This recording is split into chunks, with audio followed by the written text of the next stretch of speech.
Hey, what's up YouTube? We're back on another beautiful Wednesday, and you guys know what that means. Today is new comic book day, so today we're going to review the books that I read last week. I got a quick unboxing to do, and then after that, we're going to head to the LCS, pick up our new books for this week, and then yeah, we'll see what else happens from there.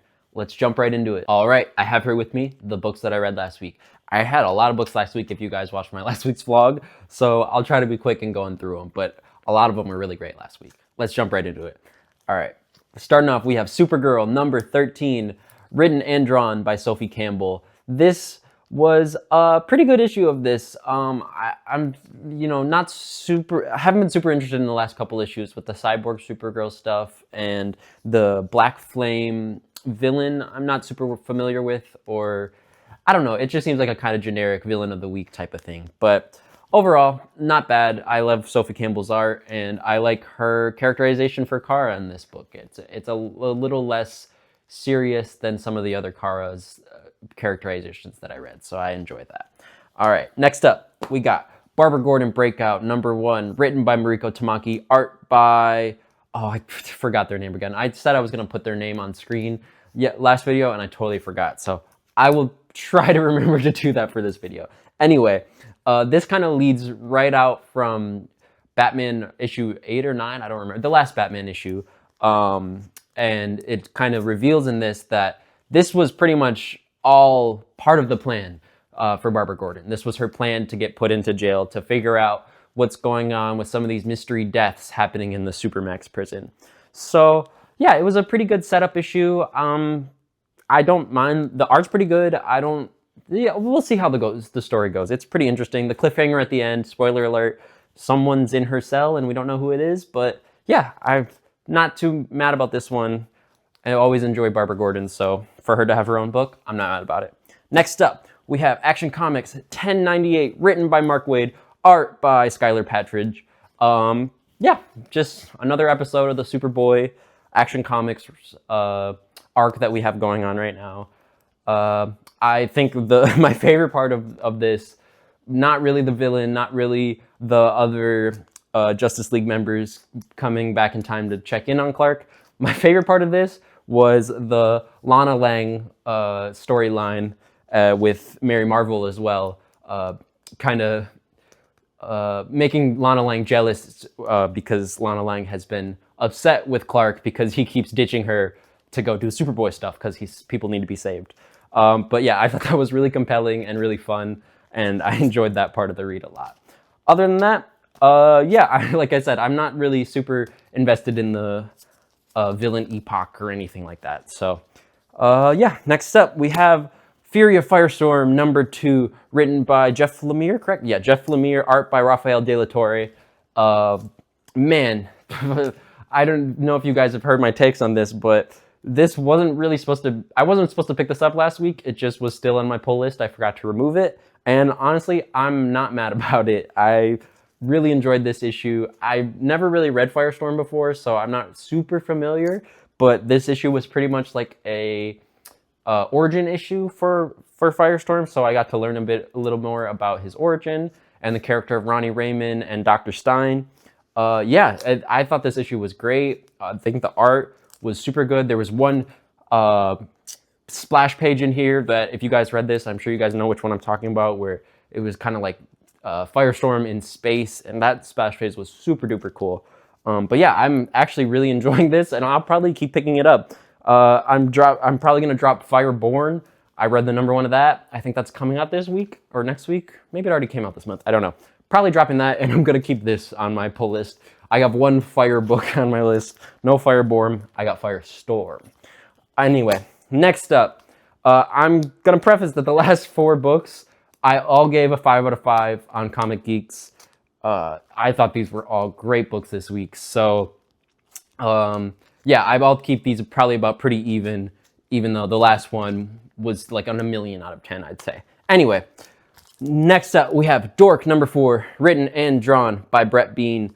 I thought this was great. We're just getting to know the character of Dork more, and the chicken and the shield and everything like that, and just the mixture of cartooniness and comedy mixed with the violent art, and the action is just super cool, and I'm really enjoying this. I know I've talked to a couple other people, and they said that I Hate Fairyland is very similar with the cartooniness and the violence mixed. So I might have to check that out. But I am really enjoying Dork, and I'm just excited to see where this story goes. We're following some characters on an adventure, and I'm really enjoying those kind of ongoings right now. So yeah, Dork number 4 was awesome. 5 out of 5 for sure. Next up, surprisingly, this is not my favorite book of last week. Absolute Batman issue number 20, written by Scott Snyder, art by Nick Dragotta. It was amazing, don't get me wrong. It was so good, so jam-packed. If you guys watched my last vlog, you guys get a more in-depth review of it. But man, so much happened to this issue that, like, it's every issue of Absolute Batman at this point just feels like it's just a bullet train that is going down the tracks at 250 miles an hour, and it's not stopping. It's just going so quick, and like, not in a bad way. That's not a bad thing at all. It's just every issue, so much happens in it. It feels like it's an oversized issue, but it's just a regular 24-page issue. It's pretty crazy. But yeah, and this one was supposed to be the intro of the Robins, but it really was more of just a straw man issue, a Scarecrow issue. The Robins were pretty much only in the last page of this, which is not bad. The cliffhanger is the fight between the Robins and Batman next issue, so that's gonna be lit. Anyway, Absolute Batman number 20 was peak. 5 out of 5 for sure. Next up, we have Bleeding Hearts number 4, written by Dennis Camp, art by Stippen Morian. This was awesome. I love the characterization of Poke in this, and then even the characterization of I can't remember the mom's name, but Rabbit is the kid's name, of the humans in the story. The characterization of them is just so cool. It's such an interesting story about humanity in a zombie book. It's like, I don't know how he manages to do that, but this is just amazing. The art was so good. We had a dance party between Poke and the kid, and just them dancing and vibing, and that was like, those panels were so fun to me. I absolutely love this book, and I'm, once again, just like Dork, another ongoing that we just get to follow these characters and see where the adventure goes. So yeah, Bleeding Hearts number 4, amazing, peak. Lastly, you guys might know what is my last book here. We have Absolute Martian Manhunter, issue number 11, written by Dennis Camp, art by Javier Rodriguez, the penultimate issue of Absolute Martian Manhunter, and man, this was so good. The way that Dennis Camp and Javier Rodriguez are able to use the comic book medium in ways that I've only been reading comic books for a year and a half, almost 2 years now, but I've never seen the utilization of a physical media more than this book. It was so amazing. Having the art physically in your hands, being able to look at it and just experience it is so much different than looking at it on a screen. I can't comprehend that enough to you guys. This book is so amazing. It's going to be an all-time run. I swear, this is going to be talked about for years and years down the line. This is revolutionary to comics. If you guys haven't read this issue, there's one part in this, you guys, if you have read, you know what I'm talking about, but I'll try to find it quick here. Yeah, here it is. There's a part where, just look at the art on this page too, the colors and everything. The colors mean so much in the book. Like, they have so much meaning when you don't even realize it. You have to reread it like 2-3 times to like fully get the meaning. But anyway, if you see right here in this part, it basically says, if you guys don't want something bad to happen on the next page, cut this part out of the book.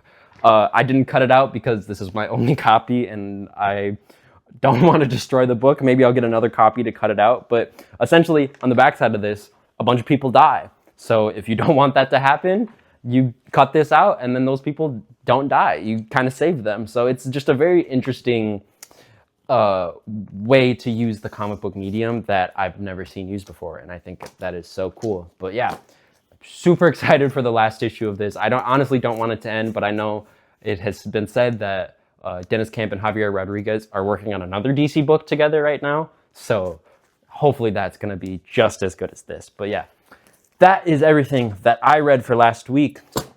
Now, let's get into a quick unboxing. I was at Walmart the other day and they stocked up on all their collectibles and everything. They had so many McFarlanes. I don't have money for that many McFarlanes right now, but they had the new Black Canary, the new Larfleeze, Tim Drake, Martian Manhunter, all stocked up. My Walmart like never has toys stocked up like that, so that was super surprising. Anyway, I found a couple cheaper things that aren't McFarlane's. These two little baby pop things. I've never seen these before, but they're like mini Funko Pops. So I'm just gonna get them opened up here and check them out. I'm probably gonna put the One Piece one right here next to the other Mary. We got Mary on Mary action. But just look at these things. These things are so cute. Look at how tiny and detailed that is. That's so cool. And then the little Funko Luffy in the little box. I don't want to take him out of the box. Oh, he just slides right out like that. That's kind of cool. And then you slide this right into the ship, I think. Yeah, look at that. We got Luffy riding the Going Merry. That's epic. That's really cool. Let's get that on the shelf right there. The little Funko box. That's so cute. All right, next up, we got Soups and the Fortress of Solitude. Had to get this one. You guys know I had to get this one. Oh, I should have grabbed a knife. Well, I'm ripping the box. Not a box collector, so I don't care. Oh, what did I just lose? Oh, just some cardboard. All right. We got here, come on, just a nice little Fortress of Solitude. And then we have a little itty bitty Soups in a little itty bitty Funko box. So cool. I'm usually not a Funko collector. I'm not a big fan of like the Funko style, but once I saw these, I just had to get them. So let's pop them in here. And look at that. We got Soups and the Fortress of Solitude. Let's get him. Do I want him on this shelf or up here? I think I want him up here. He can go right by Superman by Philip Kennedy Johnson with the little box right there. Look at that. So cute. All right. Lastly, one more thing. This is the big one. Saved it best for last. We got Gear 5 Luffy Anime Heroes. If you guys don't know, I don't think it's in frame right now. I'll probably have to cut and switch it up to put it on the shelf, but I have all, not all, I think I'm missing like 2, Sanji and one other one I can't remember off the top of my head. But all the One Piece Anime Heroes figures down there, and this is new. I've never seen it before, and so you know I had to get it. I'm a huge One Piece fan. If you guys don't know, I'm caught up on the manga and the anime. Elbath is releasing right now. We're like 2 episodes into Elbath, and I'm also re-watching with my girlfriend Emily. She's trying to catch up too. So yeah, huge fan of One Piece. So let's check out this Luffy Gear 5. It says on the box it's like ultra posable. Oh yeah, okay. So it's like a what's the toy called? Like a Gumby or something like that. You can bend the legs. You can bend them. Let's see if we can get them in a good pose here. The arms are not super bendable like the legs are. It's mostly because he's got this rubber coat on that's kind of restricting it. But I want to see if I can get him in like a good pose here. I don't know if I'm going to be able to. I was hoping this was going to be a little more posable than it is. But anyway, here's the figure for you guys to see. Let's see if I can, I'm going to move the camera, get down a little bit. Oh, did I just break it? No, that's just his peg. Okay, cool. I'll move the camera down and I'll see if I can get a better angle of the shelf and we can get him posed up on the shelf. Let's do it. All right, everybody, welcome to the floor. If you guys haven't been on the floor before, welcome. Here we have all of my One Piece Anime Heroes figures. I'll just go over them quick. We got the Law over here. We got Usopp. We got Luffy sitting down. You know, he likes to sit on the figurehead, so he's got to be sitting. We got Frankie. We have Chopper. He's missing a leg. This Chopper figure's not the best. So I literally lost his leg. His leg fell off right as I opened the box, and it just was gone. I couldn't find it in the carpet anywhere. So that kind of sucks, but he's got to stand, so he can still stand up. We got a little baby Yamato and Odin. Those were from like some mystery pack. I'm not 100% sure. we got Zoro here, Brook, Sabo, Ace, and then we got the ultimate dap between Shanks and Mihawk here. Then we got some devil fruits as well. And this little Gear 5 Luffy holding a little Kizaru. Spoiler alert. It's a little late for that now. But we have Gear 5 Luffy here. Let's see. Oh, you can take off the cloud. That's kind of cool, actually. It's a cool little figure. It's a lot different than the other anime heroes they've had. But I want to see if I can like get him in like a... I don't know. This might be a little difficult. Oh, I keep breaking the foot too. I don't know what the best pose is. The pose on the box they have, I don't know if it's going to stand like that though. They got, you know, kind of... Oh, okay. Careful, Zoro. This might be bad. I don't know where to put him either. I kind of want his arm up, body twist a little bit. His arm doesn't like to stay up. Arm down, leg, and get him going like that. Try to get him in his Nika pose, if you guys know what I'm saying. But he's just not gonna stand like that. I need to get some like tack or something to tack him down here. I don't know if I have any right now. Well, oh well. I will have to do that for the next video, so I'll show you guys next video. But I think that's where I'm going to try to put him, doing some sort of Nika pose. I don't know if I want him blocking other people, though. Maybe I'll put him over here. I don't know. Not 100% sure. But anyway, got to show off my anime heroes to you guys. Also, my Berserk shelf, if you guys can see. I got Guts over here that one of my friends got me for my birthday. Oh, we also have a special guest. Come here. Come here. Say hi, Jelly Bean. Hi, Jelly Bean. All right. Well, I can't get him posed right now. Maybe I can just sit him down right now. The legs are kind of weird. I'm going to be honest. It's a little strange of a figure. There. He's good for now.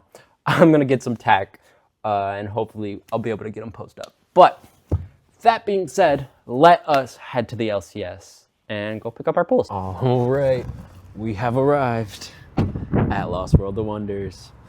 Let's go get some comics.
All right, we have returned from the LCS. I have with me the pulls. Let's go over them. Starting off with Siren's Love Hurts, book number 4. This is written by Teenie Howard, art by Babs Tarr.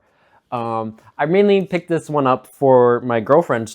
Was starting to pick up the series. I mainly picked it up for my girlfriend. She's a big fan of the Gotham City Sirens, but after reading the first 3 issues, I have really fallen in love with this. I mainly am really a fan of the art of this. Babs Tarr has done such a great job of just bringing this world to life. Like every issue, all of the girls are wearing different outfits and everything like that, which is just very different from typical comic books where most of the time the characters only wear one thing because that's easiest to draw. But yeah, I just think Babs Tarr really brings this world to life. The story-wise, I'm not... I don't dislike it. It's fine.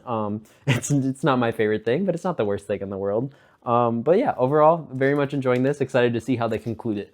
Next up, we have Superman Unlimited, number 13. This is written by Dan Slott, art by Lucas Meyer. This is Superman Unlimited, you know, we have the Tomorrow Man arc going on, so we got old John Kent with young John Kent. There's some shenanigans there. So yeah, it's just seeing how that goes. I'm interested to see if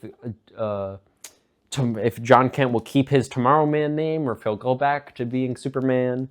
I think it's kind of nice having him differentiated from being called Superman, but also I'm not opposed to there being multiple Supermen like some people are. So anyway, that is Superman Unlimited number 13. Next up, we have Lobo number 3. This is written by Scotty Young and art by Jorge Corona.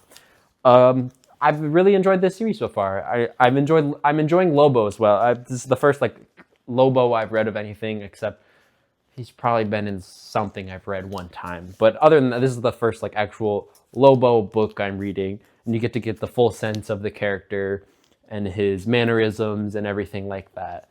And yeah, I've very much enjoyed this. The art by Jorge Corona is absolutely amazing. I mean, just look at that cover right there. Really, really beautiful cover. The art and the colors just pop off of it. So yeah, super excited for that. Next up, we have Absolute Flash, number 15, written by Jeff Lemire, art by Nick Robles, I believe, is back on the art. Yes, he is. Nick Robles is back on the art. Let's go. Huge fan of when Nick Robles is on the art. Yeah, I really enjoyed the last issue of this with Linda and Wally kind of going around exploring and everything. And we got the Mirror Master plot line and everything coming back from the Absolute Evil special. That was super cool. And so now we're on the hunt for Ray Palmer. So I guess we'll see. Looks like we might see him. We got some symbols down here of some people and the atom symbol in the back. So it looks like we might see Ray Palmer this issue. Anyway, that's that for Absolute Flash, number 15. Next up, for these last 3, we have 3 new number 1s this week. Super good week for number 1s. From Image Comics, starting off, we have Odin, number 1. This is written by James Tynion, and the art is by Kadonichi. Unfamiliar with this artist. I haven't read anything from them. I believe I don't know. There's another writer on this as well, I'm pretty sure. But James Tynion is the reason I'm picking it up, because it is a horror book written by James Tynion. So it's probably going to be pretty dang good. I've seen some previews of the art as well, and it looked really good. So super excited to check that out and see how that goes. Next up, we have Of the Earth, number 1, written by Chris Condon, art by Charlie Adlard. I'm not sure if I'm saying that correctly. Correct me if I'm wrong in the comments, but Charlie Adlard, I know he was the main artist for the Walking Dead comic book all those years ago by Image as well. And I'm really not familiar. I haven't ever read The Walking Dead. I mean, I've seen, obviously, a lot of images of Walking Dead art and everything, so I'm kind of familiar with his art style. But I've never read anything from him personally, and this is his return to comic books in a long time, from what I know. So, yeah, super excited to check out Of the Earth, number 1, by Chris Condon and Charlie Adlard. Lastly, the main event of the week. I'm sure you guys are all here to see my opinions on this, but we have Absolute Green Arrow, number 1, written by Pornsak Pichetshote, art by Raphael Albuquerque. This is the main event of the week for a reason. I mean, we have gotten this book hyped up for probably almost a year at this point. Like, we've known that this book is going to be coming out, and the hype has been real. I mean, if you guys have seen the news, it already has sold out on the distributor level. Why is that so hard to say? It's already sold out at the distributor level, which means you guys better go pick this up. It came out today. If you guys have not gotten your copy yet, go pick this up. Otherwise, you're going to be having to get the second printing, which is already on the way. So if you guys aren't able to get this, definitely get the second printing. But yeah, I mean, the art for this by Raphael Albuquerque, if you guys saw the previews, is just amazing. I don't know, I can't, let me stop glazing this before I read it. So honestly, let's tap right into it. All right, it is officially time to tap in to Absolute Green Arrow, number 1. Let's do it. What? That was crazy. That was crazy. Let's jump into it. Let's do a quick little spoiler. Let's get spoiler free first before we go into spoilers. In this, we're following the story of Dinah Lance, or Black Canary, as she is a security guard and working to find the Green Arrow killer, who has been killing billionaires all over. And yeah, that's essentially the story, the baseline of this issue. If it's just we kind of get introduced to Dinah Lance and her backstory a little bit in the Absolute universe and how she ends up where she is. I think that's all I can say without getting into some deeper spoilers. Man, this was awesome. The deeper social commentary in this was insane. Just the actual like shock and horror of it, as well as like the Green Arrow killer, whoever they may be, is menacing, super duper menacing. Like, wow. Like, I'll try to, I don't know if I'm going to show too much. I just highly recommend you guys check this out. I don't really want to show too many interiors. I loved how, I guess I'll show this page. Let me fold it back a little bit so you don't see that page.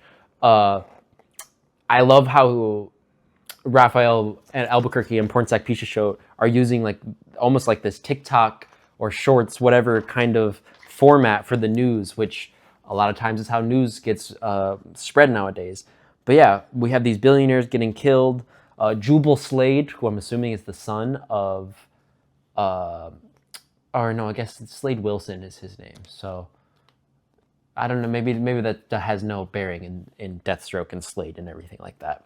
Anyway, Jubal Slade, we enter and he gets killed by the Green Arrow killer. And then we go to this TikTok scene where everyone's sharing their opinions. People are like almost celebrating this billionaire's death, which is pretty parallel or mirrors to the real world, which is interesting. However you feel about that or not, I'll keep my opinions out of it. But yeah, just man, this book was awesome. We also find out that Dinah Lance knew Oliver Queen back in the day, before Oliver Queen was got rich, and they actually dated. We find out that they dated, which was pretty interesting. He cheated on her, so they are no longer together. So it's like, okay, maybe he wasn't such a good guy. We find out Dinah Lance is working pretty much under Hector Hammond. And in this as well, Hector Hammond actually, after Dinah decides, oh, maybe I don't want to take this job, Hector Hammond like cancels her father's health insurance, that's kind of who she's working to make money for, is for her dad, and he just cancels it. He pulls out a tablet and just presses 2 buttons and cancels her dad's health insurance, right, just like that, because he has that power. This issue was awesome. The final reveal, spoiler warning, obviously. I'm not sure what this is even supposed to be. They break into the Arrow Cave, Oliver Queen's hideout that they've been trying to break into, and this is there. I don't know even what this is. It's a child with eyeballs all over it. I don't even know what that could be. But man, this issue was insane. Highly, highly recommend checking it out. Yeah, I'm so excited to see where this goes. Honestly, this was so intriguing. But anyway, that is it for Absolute Green Arrow #1. And with that being read, I think that's all I got for you guys today. I really appreciate you guys checking out the video. If you guys made it to the end, I hope you guys have a great rest of your week, and I'll catch you guys next week. Please don't forget to like, subscribe, comment, do all those things. And yeah, peace out, y'all.